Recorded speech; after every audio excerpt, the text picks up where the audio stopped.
আমার নাম আনিসুর রহমান। আমি চ্যালেঞ্জ করলাম, আপনার যেই ছেলে ফজরের নামাজ পড়ে না, মেয়ে ফজরের নামাজ পড়ে না, এ ভদ্র না, ভদ্র নয়, ভদ্র নয়, অসভ্য, অসভ্য, অসভ্য। তুমি যদি সাহস থাকে তো তুমি প্রতিবাদ করো, তুমি যুক্তি দাও। আমি বসুন্ধর কারণে তুমি বলো, সেজদাবিহীন কোন মুসলমান ইমানদারের ছেলে, মেয়ে, বিবি যার কপালে সেজদা নাই, সে শিক্ষিত হয় নাই, সে সভ্য হয় নাই, সে ভদ্র হয় নাই।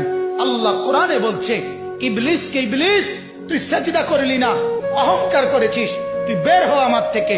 জন্য যে সেজদা করে না সে অহংকারী, আর অহংকারীকে ভদ্র বলে না। কথা বলেন না কেন? অহংকারীকে কি বলে না?